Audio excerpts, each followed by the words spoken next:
Welcome back. It is Wednesday, December 20th in the NBA. My 6 favorite picks are on the way. We have a big slate. Let's dive first into a recap from yesterday, a 2-in-1 day. Let's talk about it. Day 1 of the ladder challenge cashed rather easily. We will have day 2 later on today. As always, we do play them for 1 unit, and you can find it in the pinned comment. I'll link the YouTube short when that is live later on this morning. And we also cashed DeAndre Ayton's over in points. It wasn't looking great, but in the fourth quarter, he came in clutch. He had the field goal attempts. He just was stinking it up. The Jonas Valanciunas, we took his under. As you guys know, when I take an under, it is always an L. So I can guarantee you one thing today. There is no unders in this video. Let's dominate. Let's have a 6-0 card. And I do want to talk about first that we do have Sleeper. We're back, and they have their $500 deposit match. So they match your first deposit up to $500 if you use our code COS or the top link in description. Take advantage of it. I don't necessarily know how much longer they will keep this promo going, but you can get $500 in potential free money. Hey, take advantage of that. All details down below. They also typically do free squares for the primetime NFL games, which is one tonight or tomorrow night, which I will have my video for later on tonight. But either way, you guys came here for picks, 6 of them today. Let's dive into them real quick, and we'll start with the first one. They're all going to be 1-unit plays. I considered making some more. I'll talk about which ones I do like the most, but I'm still going to play them all for 1 unit. Let's start with this first one. Karl Anthony Towns. I like his over 19.5 points, -119 on Caesars. Now, most books, if the line does go up to 20.5, will give you the ability to take Karl Anthony Towns at 20+ points, which is the same thing as this. However, if that is the case and that gets a little bit too juiced, I do actually like Cat to grab some boards tonight. I was considering doing a same game parlay of Cat 20+ points and 6+ rebounds. I really think he grabbed 6 boards tonight, and a pretty good matchup for him to grab rebounds. But let's talk about why I just want him to score points tonight. And Cat on the season, this line's much lower than his average. He's averaging 22.2 points per game. He is over this line, scored 20+ in 16 of 25 games at 64% of the time. You look at games in which Anthony Edwards played in, which Ant did miss a couple games. Still, you look at Cat, he's over this line in 14 of 22 such games. So still the same hit rate with Ant or without Ant. Obviously, Ant-Man should be out there tonight. And Cat has an interesting matchup tonight as they go up into Philadelphia to take on the Sixers, one of the best teams in the NBA. Heck, this is a matchup between 2 of the best teams in the NBA. The Timberwolves have been really good in their own regard, but the T-Wolves and Sixers did play earlier this season without Joel Embiid, which is important to note. Cat did score 23 points on 19 field goal attempts. Was a matchup he did look to exploit, and he's over this line in 9 of 11 games with 15 or more shots. Now, sometimes Cat does come down to, hey, he's just not shooting the ball, or 2, he's in foul trouble, which could happen tonight. Now, you could argue, hey, Joel Embiid's going to get into foul trouble. However, we think about just the minutes Joel Embiid plays. He always plays the whole first and then the whole third quarter. That's not necessarily all of Cat's minutes. Cat's not going to guard him mostly when Rudy Gobert's on the court. They'll put Rudy, obviously, a defensive player of the year on him. The only time I really see them, matching up is if Rudy gets into foul trouble, which could happen, and maybe at the end of like the first and the end of the third quarter when Cat comes in to play with the second unit, because Cat's minutes are kind of flip-flop of Rudy Gobert. He does not play the full first. He plays, his normal 6 minutes. Then he'll come out, check back in with a couple minutes left in the first, and then play a lot in the beginning of the second quarter, which is normally when we see him dominate. And I think that's where he dominates this matchup. Joel Embiid will be off the court with that second unit on. You probably have B-Ball, Paul Reed on the court. And I just think that's a matchup Cat can dominate. We've seen Cat in this Embiid, they don't love each other. If you look at this clip, I'll pull it up from 2019 where you had Cat choking him out. He got ejected in this game. A ridiculous thing. It spilled over into the media where these guys just do not like each other. And, they're 2 prideful big men that want to prove themselves as the best, big man in the league. And since that game, Cat it's taken a little bit personal. His next 4 games against Embiid, he scored 39, 27, 25, and 12 points. He's attempted 23, 16, 19, and 14 field goal attempts. Now, obviously, the 12 is not ideal. Did shoot 14 times, just went 5 for 14 from the field. You look at Cat, that was 35%. He's typically shooting around 52%. I think he gets a lot of open threes tonight, given that if he is being guarded by Embiid, Embiid's not coming out to defend the 3-point line. We know how good Cat is at knocking down threes. And you look at also that game where he went under against Embiid, D'Angelo Russell was in the lineup. Now D'Lo's been sent off to LA. And you got Mike Conley in there, someone that's not nearly as aggressive shooting the basketball. I really like Cat tonight to dominate against those undersized, power forwards against him on this Sixers team. But I also just think he dominates that second unit. So, Cat, we need 20 points tonight.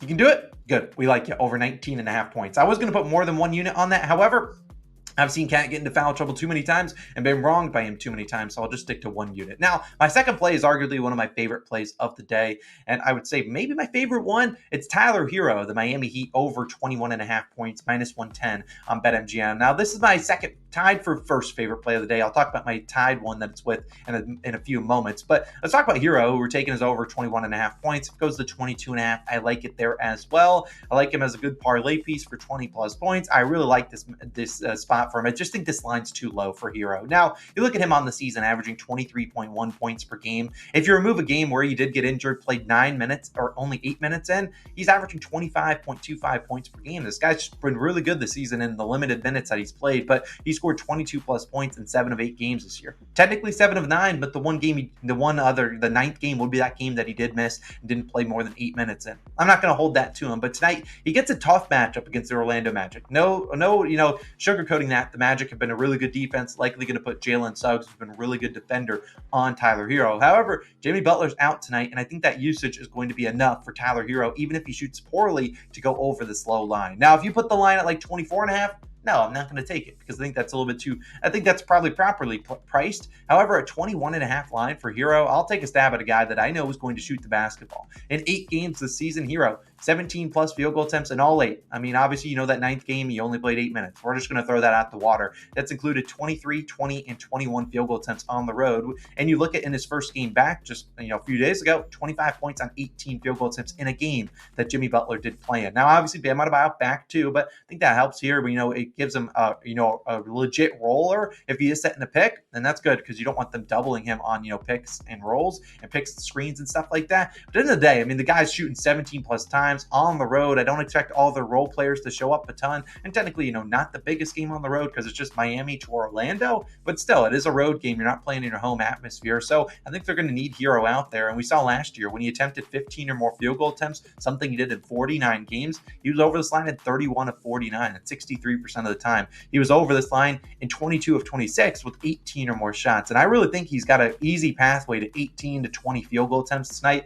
I'll take really any player to score over 21.5 points, knowing they're going to shoot 16 to 20, potentially even more times than that. And Hero, even if he's struggling, he's still firing it up, which is what you love to see. So give me his over 21.5 points. I don't mind his PRA line, his points plus rebounds, his points plus assist line. I just think the points, you're going to need a lot of them. I'll rather just count on him to put the ball in the basket. Give me Tyler Hero over 21.5 points. Now, my third play is going to be a guy that, honestly, not having the greatest year with his new head coach, but I think this is a great spot for him to bounce back. It's Jalen Green of the Houston Rockets, over 20.5 points plus assists, minus 115 on Bet365. I was really close to just taking his points line. However, some books had that juiced at 17.5 and some had it at 18.5.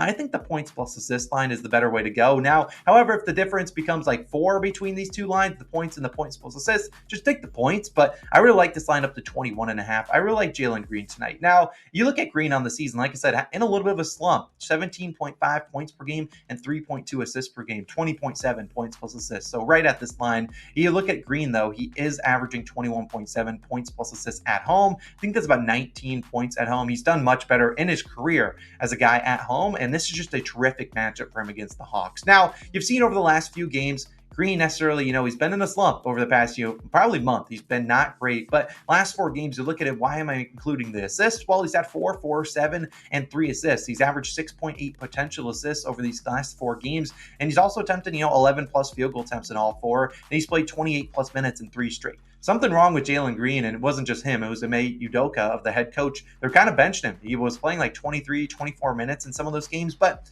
back to playing 28 plus minutes, back at home where he plays much better. You think about the Hawks, a team that does not play defense, and they play at the 5th fastest pace. We know that this game projects to be fast, and I like Jalen Green to take advantage of that in transition, be able to go and just drive and get into the paint. Obviously, this is a Hawks team that notoriously, they will double the pick and the ball handler. So Fred VanVleet probably getting double on any screens that maybe Şengün sets him. But I think that we'll see maybe the passes to Şengün, Jalen Green open on the weak side for a 3-pointer. But also Jalen Green, they run a lot of plays for him, get him to those mid-range and, drive into the hoop. And I think he's going to be able to dominate and score a ton in those positions that we've seen in 3 career games versus Atlanta, all since 2022. Obviously, Jalen Green not been in the league for too long. Jalen, 44, 18, and 35 points plus assists. His only miss, he shot 7 for 20. So just the matchup, he is absolutely destroyed.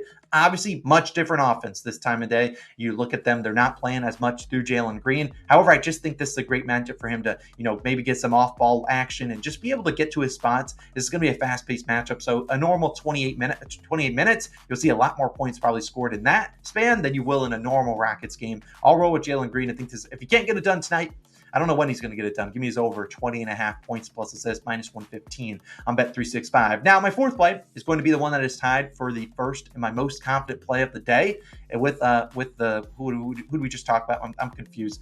Tyler Hero, tied with him. I really like Jakob Poeltl over 11.5 points plus assists, -125 on Bet365. When you have so many plays in one day, you got to get them confused together. But I really like Poeltl tonight, and I'll talk about why I consider putting more than one unit on him. But this is a little bit, this is another guy that could get into foul trouble, and I'd rather not lose more than one unit on a big man like that. Now, obviously, I really like the Poeltl spot for him tonight at home, taking on the Denver Nuggets, and we'll talk about more and more why. However, I do want to address some people on FanDuel don't have a points plus assist line. Like, I have no control over that. FanDuel notoriously, for centers like him, Jared Allen, big men that don't get a ton of assists, they typically never give you the points plus assist line because I think they're just being rats. They just don't want to give you a line that they think has a little bit of an edge. I really like Poeltl tonight and the points plus assists. I think it's really important to get those assists in there. I'd rather take him at 12.5 points plus assists than take a 9.5 points line. That shows you how confident I am that I really rather have those assists in there. But let's talk about Poeltl, who so far this season averaging 10.8 points per game and 2.2 assists per game, good for 13 points plus assists. He is over this line in 16 of 26 games, 62% of the time. Now, the 10.8 points per game, if you do take his points, is that about 9.5? I think that's fine there too. But we saw last game versus Charlotte, which is why I think we're getting a dip in the number here. He only played 15 minutes. Now, you think about the Charlotte Hornets, what do they not have? Really a center. So you don't really need a guy with size like that, like Poeltl, out there. You can play and you can live off Scotty Barnes, Precious Achiuwa, all these lanky guys. You can live with that against a team like the Hornets. Against a team like Jokic and the Nuggets, they typically need a guy out there with size, or else Jokic is just going to start backing you down and doing whatever he wants. And we've seen that kind of happen in Poeltl's last, 9 games against Jokic. They kind of needed him out there, whether it was the Spurs, whether it was the Raptors. He's played a lot more minutes than you might normally play. We've seen in those last 9, he's averaged 11.7 points per game, but 4.4 assists per game, good for 16.1 points plus assists. In those games, 18, 16, 16, 10, 17, 16, 13, 22, and 17 points plus assists, going over an 8 of 9. The lone game you didn't go over, I think you played 18 minutes in. Now you could say, hey, Jakob Poeltl gets in the foul trouble tonight. I would say, hey, I'm not surprised. It could happen. It's Jokic. Poeltl's not the best guy at avoiding foul trouble. But at the end of the day, this is a guy that I think is needed out there for a lot of minutes. And in games with the Raptors, he's at 22 and 17 points plus assists against Nikola Jokic. I love Jokic, one of my favorite players to watch in the NBA. However, I know his faults. He's not the best rim protector. He's not the best. He's not even close to the best. He's not a good rim protector at all. If you get the ball in low to Poeltl, he's going to go up with it. And I think he'll have some good success. We know Jokic, obviously, in the playoffs, he starts to try a little bit more harder, and he was a good defender, and he's obviously improving.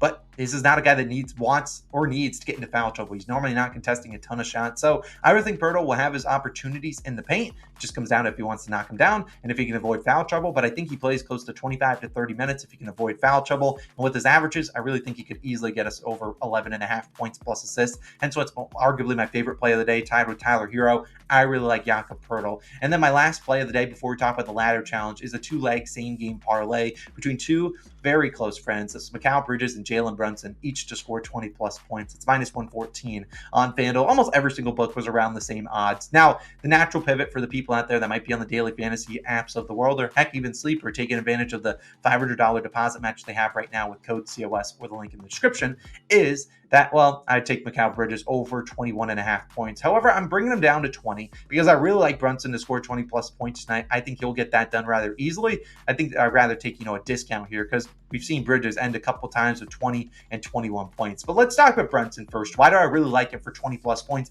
and why I think he's got a great job at chance doing that tonight? You look at him so far this year, averaging 25.6 points per game. Now, after a slow start to the year, Brunson has scored 20 plus in 18 of his last 19, including 9 straight games. His last 3 versus Brooklyn, 26, 40, and 39 points. Absolutely cooking them. Now, if you remember, Bridges was kind of popular on Twitter and on social media. He said a couple weeks, probably a month or two ago, they said arguably the most annoying guy to play against is Jalen Brunson because he's always trash talking him. Now, these guys obviously are very close friends. Went to Villanova together. I don't necessarily know if they're roommates or not, but they were there for 3 years together, really close friends. They talk a ton, and I think they'll both be amped up to play in this game. And honestly, Bridges probably guards Brunson, but I'm not too concerned about that. I think Brunson gets to his spots. and scores. Now, on the flip side, if Brunson's cooking Bridges, hopefully Bridges takes it a little bit personally and wants to go out there and score on the other side, because Bridges is the guy on the season. He's been hit or miss, averaging 21.9 points per game. At home, been slightly better, 22.5, and he is 5% better from the field. You've seen his last couple games, he's been struggling, but Macau, 20 plus points in 17 of 26 games this year. So a very good hit rate. Now, like I said, Macau has struggled a little bit. He has gone under in 3 straight games, scoring 20 plus points. Now, they did have a 5-game road trip, returning back home. I think he'll be more amped up here. And it wasn't really due to him not getting the ball. I mean, he shot 6 for 17 and 4 for 16 these last 2 games. Not much you can do there. If he's shooting 16 or 17 times tonight, I will live with the result. But I think returning back home will start to shoot better. And I think Cam Thomas won't be able to cook this Knicks team as much as he's been cooking the last few games. This is a Knicks team that prides himself on the defensive side. They're going to throw out there a bunch of different guys that can keep up with Cam Thomas and make his life difficult. I think that leads to them running more plays. And I think they have more plays in their bag of tricks for Macau Bridges than they do Cam Thomas. And we see Macau at home, 20 plus in 4 straight. Bridges' last game versus New York, that was at New York, but he still scored 21 points, 13 field goal attempts, didn't even play 30 minutes due to a blowout. I'd be surprised if the Knicks blew out this Nets team at home. Oh, the Knicks obviously on the road, Brooklyn at home. Now, it might be more of a home game for the Knicks than it is maybe a home game for the Nets. There'll be a lot of Knicks fans there, but still, at home, I don't expect the Knicks to blow out any team on the road. And look, I just think that Macau Bridges will be in for a good spot. Shoots a little bit better than the 4 for 16 he's been putting out there. Going up against his former, his good friends. Not only you have Jalen Brunson, he's got Dante DiVincenzo there, Ryan Arcidiacono, all these guys really good friends. So I really think at the end of the day, both these guys scored 20 points. I'll take a shot at them. Same game parlay if you just want one leg, like for an individual line on maybe a daily fantasy app, or even just want a straight bet. I would take Macau Bridges for over 21.5 points. However, I think this has a better chance of hitting, given that I think Jalen Brunson gets 20 plus pretty easily tonight. Not sure if he'll be in the ladder, but I really do like Brunson for 20 plus. And then finally, my 6th play of the day, longest video. Not really longest one, but day 2 of the ladder challenge will be live. It will be live a little bit later on. Right after this video goes live, I'll be in the lab cooking. I have a good idea of, a couple different things I want to add, but we'll see if it involves some guys I've already talked about today or some other guys. Stay tuned for that. Again, it will be linked at the top of the description, or not in the description. It will be linked in my pinned comment. It will be linked on the screen whenever it is live, which should be live shortly after this video, definitely by like 11 or 12 p.m. And of course, it'll be linked on all of our Twitters and Instagrams and TikToks and all that stuff. We post it everywhere. So you guys have a wonderful Wednesday. No added plays today. We already got 6 of them on the line because we're playing the ladder for 1 unit. When it is live, I'll link it on the screen. When our Rams and the Saints video is live, that'll be live later on this afternoon, evening time. That'll be linked too. You guys have a wonderful Wednesday. Let's dominate and go 6-0. And let's bring out the brooms tomorrow morning. Climb to day 3 of the ladder, and I will see you guys in the next one. Peace. We'll also be in a change of scenery, I believe. Probably tomorrow's video going on into probably the next probably until after Christmas. So we'll be in a change of scenery going forward. We'll still be dialed in though. Don't worry. The picks will not lose less research. We're just going to be dialed in. Ladder, go have a day. Have a great Wednesday. Catch you later. Peace.